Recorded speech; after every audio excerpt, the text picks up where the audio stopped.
UPA के उम्मीदवार यानी कि विपक्ष के राष्ट्रपति कैंडिडेट यशवंत सिन्हा, जिन्होंने पूर्वोत्तर भारत असम में जाकर यह कह दिया कि जब तक मैं जीवित हूं नागरिकता संशोधन कानून को लागू नहीं होने दूंगा, लगातार इसके लिए लड़ाई में लड़ता रहूंगा। लेकिन क्या यशवंत सिन्हा ने जो स्टैंड लिया उनका यह काम आएगा? यशवंत सिन्हा का यह कहना कि इस कानून को सरकार ने मूर्खतापूर्ण तरीके से लाया, इसीलिए सरकार इस पर कोई स्टैंड नहीं ले पा रही है और इसको लागू नहीं करा पा रही और सरकार लगातार बहाने मार रही है। लेकिन क्या इसका फायदा होगा यशवंत सिन्हा को?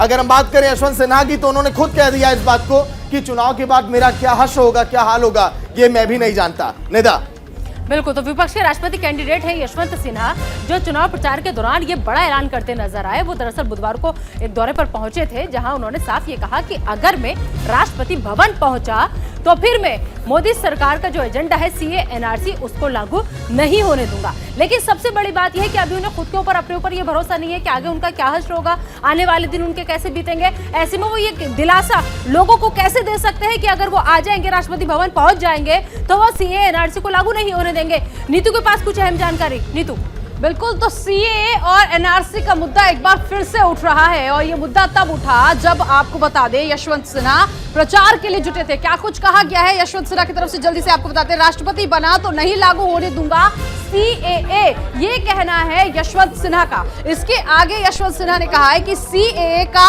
मसौदा जल्दबाजी में मूर्खतापूर्ण ढंग से तैयार किया गया है, इसीलिए उन्होंने इस मामले को लेकर एक बार फिर से जब प्रचार में जुटे थे तो ये मुद्दा उठाया। देश के संविधान को बाहरी ताकतों से नहीं, सत्ता में बैठे लोगों से खतरा है। उन्होंने कहा कि सत्ता में जो लोग बैठे हैं उनसे ज्यादा खतरा है, बाहरी ताकतों से नहीं है। मैंने कभी सरकारी एजेंसियों का इतना आतंक नहीं देखा जितना अभी देख रहा हूं। तो सीधे तौर पर उन्होंने कहा कि जो सरकारी एजेंसियां हैं उन्होंने आतंक फैलाया है, पहले कोरोना का बहाना और फिर भी नहीं बनी बात। तो ये तमाम बातें जो है यशवंत सिन्हा ने कही है। वो बता दें कि राष्ट्रपति के लिए चुनाव प्रचार में जुटे हुए थे, जिसके बाद उन्होंने पूर्वोत्तर में ये बड़ा बयान किया। सागर, बिल्कुल, देखिए सहयोगी रवि सर आप भी लाइव जुड़ गए। रवि, एक तरफ तो कहते हैं यशवंत सिन्हा की चुनाव के बाद मेरा क्या हाल होगा मैं खुद भी नहीं जानता, एक तरफ माहौल बनाने में लगे, पूर्वोत्तर भारत में नागरिकता संशोधन कानून का मुद्दा उठा रहे हैं। मतलब कि उन्हें उम्मीद है क्या, रह रहकर लगातार जो इस तरह के मुद्दे उठा रहे हैं? रवि,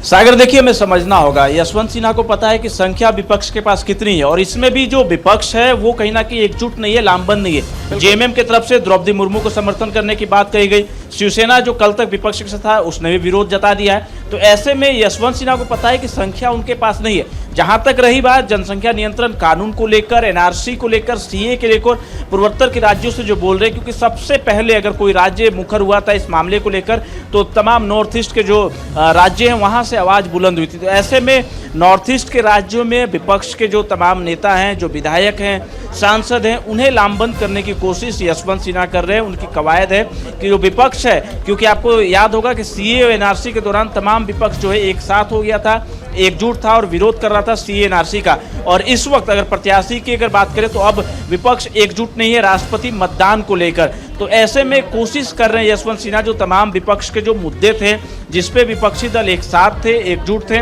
उन तमाम मुद्दों को उठाया जाए और एक बार फिर से विपक्षी दलों को एक साथ किया जाए। इसी कवायद में यशवंत सिन्हा लगातार बयान दे रहे हैं और आप देखेंगे कि वो तमाम राज्यों में लगातार दौरा कर रहे हैं, प्रेस कॉन्फ्रेंस कर रहे हैं, विपक्ष के सांसदों के साथ, विधायकों के साथ मीटिंग कर रहे हैं और अपना एजेंडा क्लियर कर रहे हैं। तो इसी बाबत आसाम पहुंचे हुए यशवंत सिन्हा का ये बयान सामने आया है, इसे कहीं ना कहीं समझा जाए कि डर, खौफ या फिर बौखलाहट इसे हम कह सकते हैं, क्योंकि द्रौपदी मुर्मू एक ऐसा नाम, एक ऐसा चेहरा जिसको सभी लोग समर्थन कर रहे हैं। खुद अगर हम महाराष्ट्र की बात करें तो उद्धव उनके समर्थन में नजर आ गए। तो अब कहीं ना कहीं अपने ही खेमे में अंदरूनी कलह जो है वो चल रही है, अपने ही खेमे से उन्हें पूरा साथ नहीं मिल रहा है। तो हम कुछ ऐसा करें जिससे हम सुर्खियों में आए और अपने वजूद को हम दर्शाएं कि हाँ हम भी इस दौड़ में हैं, कहीं इसके पीछे ये कवायद तो नहीं।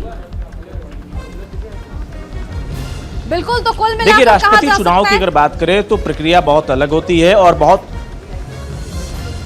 जी रवि,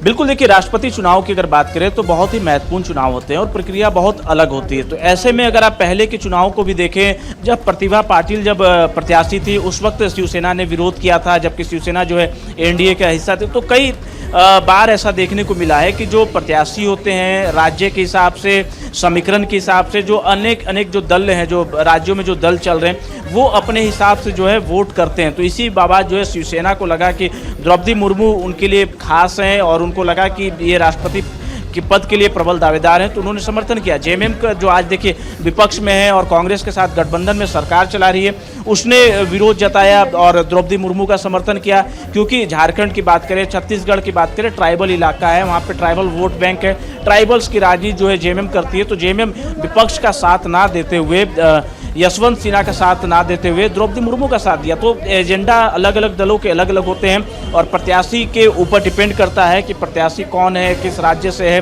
किस प्रांत से है, किस जात से है, क्योंकि इन तमाम चीज़ों को देखते हुए जो है जो राज्यों के जो दल होते हैं वो अपने हिसाब से वोटिंग की बात करते हैं। तो जेएमएम अलग हो चुका है। वाली बात ये होगी कि यशवंत सिन्हा ने जो ये स्ट्रेटजी अपनाई है, इस स्ट्रेटजी पर कितना उनको फायदा होगा या फिर नहीं होगा।